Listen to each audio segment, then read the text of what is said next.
ဒီနေ့ကျွန်တော် review လုပ်ပေးသွားမယ့်ဖုန်းက Honor ကနေပြီးတော့အသစ်ထွက်ထားတဲ့ Honor X9C ကိုကျွန်တော် review လုပ်ပေးသွားမယ်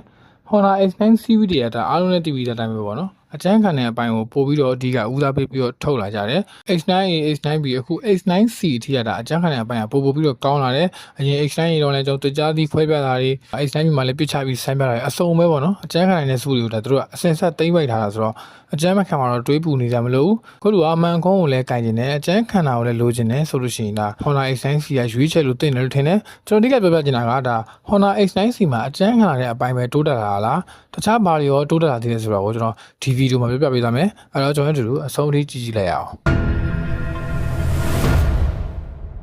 အရင်ဆုံးဒီဇိုင်းပိုင်းကတော့ဒါရှေ့မျိုးသက်တွေနဲ့တိတ်မကွာခြားဘူးအရင်ပြောင်းလဲသွားတာမျိုးလည်းမရှိဘူးဒါကင်မရာဝိုင်းပုံစံမှာကျွန်တော်ရထားတဲ့အရာမှာဆိုရင်ကျောမှာကြောက်ပြားလိုပုံစံမျိုးဒီဇိုင်းကိုမှလက်ရမှာထင်အောင်လုပ်ပေးထားတယ်ကင်မရာဝိုင်းကိုမှတော့ဘေးကနေဆက်သွားစိတ်လိုမျိုး ring ကုတ်ပေးထားတာတွေကလည်းအတော်လေးကိုတည်သက်တယ်ဒီဇိုင်းပိုင်းကတော့အကြိုက်မတူအောင်မလို့ကျွန်တော်ထွေထူးထူးပြောမနေတော့ဘူးကျွန်တော်မြင်မှာတော့ဒါပို့ပြီးတော့ luxury ဆန်ဆန်နဲ့ကြည့်ရတာအမြင်မရိုင်းဘူးလို့ထင်တယ်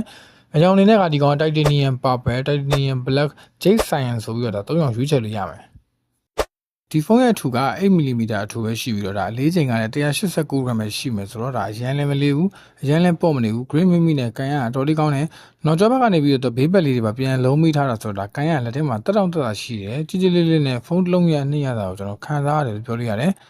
display ဘက်မှာဒီကောင်က 6.7 inch အကျယ်ရှိတယ် 1.5K resolution ကိုမှ 1 AMOLED curved display ကိုသုံးပေးထားတယ်120Hz refresh rate ကိုလည်း support ပေးထားပြီးတော့ဒါ peak brightness ကလည်း4000 nit အထိတောင်ရတယ်ဆိုတော့ဒါရုပ်ထွက်ကတော့အတော်လေးမိုက်တယ်ပေါ့နော်ရုပ်ရှင်ကြီး gain ဆိုဒီ display နဲ့တော့ဘာမှအပြည့်ပြောစရာမရှိဘူး color လေးတွေကစူတောက်နဲ့ sharp ဖြစ်တဲ့ဘက်ကိုတွားထားတယ် security ဘိုင်းတော့ကတော့ဒါ Ana display fingerprint ကိုထည့်ပေးထားတယ်မြန်နဲ့တိကျတယ်ဖွင့်ရတာလည်းအဆင်ပြေတယ်ဒီဘက်မှာလည်းကျွန်တော်ဘာမှအပြည့်ပြောနေကြမရှိဘူးကင်မရာဘိုင်းကိုဆက်သွားမယ်ဆိုရင်အရင် X9B ထက်တာအတော်လေးတိုးတက်လာတယ်သူ့မှာက 1.8 megapixel နဲ့5 megapixel ultra wide camera ဆိုပြီးနှလုံးတက်ဆင်ပေးထားတယ်ပေါ့နော် selfie မှာက20 megapixel selfie camera တက်ဆင်ပေးထားတယ်ဆိုင်းရကြီးရတဲ့ပုံထွက်ပိုင်းလေးတွေကအတော်လေးကောင်းတယ် color ပိုင်းတွေကျွန်တော် HDR တွေ dynamic range တွေကအတော်လေးအဆင်ပြေရပေါ့နော် portrait မှာဆိုလို့ရှိရင်ဒီကောင်က 3HD ရိုက်လို့တာပါရသွားတာဆိုတော့ပို့ပြီးတော့ကောင်းလာတယ်လို့ပြောရမယ်ကင်မရာပိုင်းအတော်လေးကောင်းလာတော့ကျွန်တော်သဘောကျတယ်ကျွန်တော်ဆိုင်းရတဲ့ပုံလေးတွေကိုတစ်ချက်ကြည့်ကြည့်လိုက်အောင်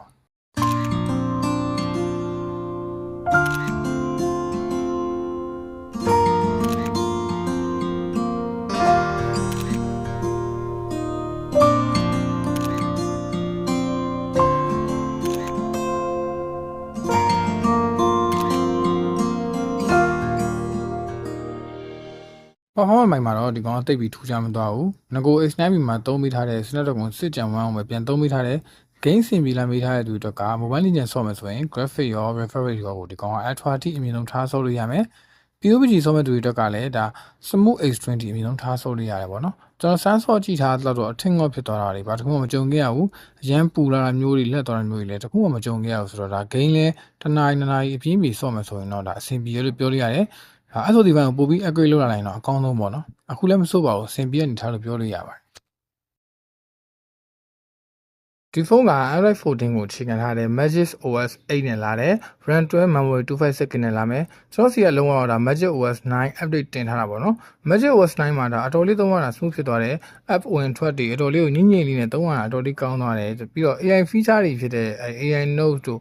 cycle to search အပြင်မှာတခြား AI feature တွေလည်းအတော်လေးစုံအောင်ပါလာတာဆိုတော့ဒါ AI eraser magic portal magic capsule အဲ့လို feature တွေလည်းအစုံပါလာဆိုတော့ magic OS 9အတော်လေးမိုက်တဲ့ update version လို့ပြောရမယ် update တင်ထားပြီးတွေ့လဲဘာစင် VR လေးရှိတယ်ဆိုတော့ကျွန်တော်အောက်က comment မှာပြောခဲ့ပြီးလို့ရပါတယ်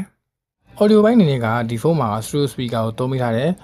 300% ဒီ volume ကိုအကျယ်ဆုံးဖွင့်လို့ရတယ်ဆိုတော့အတန်တော့ကအတော်လေးကိုကျယ်တယ်အဆုံးထိဖွင့်ကြည့်လို့အတန်အပ်သွားတာမျိုးကွဲသွားတာမျိုးတော့ကျွန်တော်မကြုံခဲ့ရဘူးဒါပေမဲ့ base ဆန်ကတော့နည်းနည်းလေးအားနေတယ်လို့ပြောရမယ်နောက်ဆုံးကြံနေသေးတာကဒီဖုန်းရဲ့ battery ဘိုင်းမှာဒီဖုန်းရဲ့အထူကအရှိမကျွန်တော်ပြောခဲ့သလိုပဲ 8mm အထူပဲရှိတာအလေးချိန်ကလည်း 200g လောက်မပြည့်တာဆိုတော့ဒီဖုန်းမှာ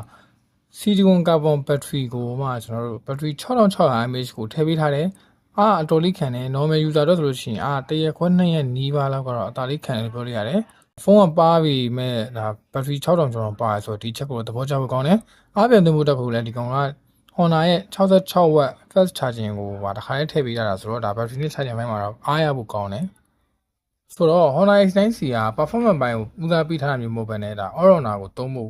့ဦးစားပေးထားတဲ့ဖုန်းလို့ပြောရမယ် ကိုလူလူကအမှန်ကုန်းလေးကလည်းကင်နေတယ်ကျန်းခဏကိုလည်းလိုချင်တယ်ဟော်နာကိုလည်းကြိုက်တယ်ဆိုရင်တော့ဒါ official ဝင်ခဲ့တဲ့ဈေးတန်းထဲမှာဒီဖုန်းကရွေးချင်ရွေးလို့ရတယ်လို့ပြောရင်းနဲ့ပဲကျွန်တော်ရဲ့ review လေးကိုဒီမှာပဲအဆုံးသတ်လိုက်ပါတယ်ဗျအဆုံးလေးကြည့်ရှုအားပေးကြတဲ့ကျွန်တော်ဘောကတဝူးတစ်ယောက်ချင်းစီတိုင်းကိုကျေးဇူးထူးတင်ရှိပြီးတော့နောက်ထပ် season နဲ့တူပြန်လဲဆုံကြပါသေးတယ်ဗျဒီနေ့ကျွန်တော် review နေကူညီပေးတာကတော့လှဲတန်းစိုင်းငင်3တန်းအင်းစိန်လမ်းမပေါ်မှာရှိတဲ့ဝင်းမိုဘိုင်းဖြစ်ပါတယ်ဝင်းမိုဘိုင်းမှာဖုန်းရောင်းဝင်နေတာဖြစ်ဖြစ်ကျွန်တော်တို့အလဲထားပဲလုပ်ချင်တာဖြစ်ဖြစ်ဒါကလို့ကျွန်တော်အစ်စ်နဲ့ပဲလဲချင်တာဖြစ်ဖြစ်ပေါ့နော်ဝင်းမိုဘိုင်းမှာယုံကြည်စိတ်ချစွာနဲ့အလဲထက်အယောင်းဝယ်ပြုလို့ရပါကျွန်တော်သတင်းကောင်းပါလိုက်ပါတယ်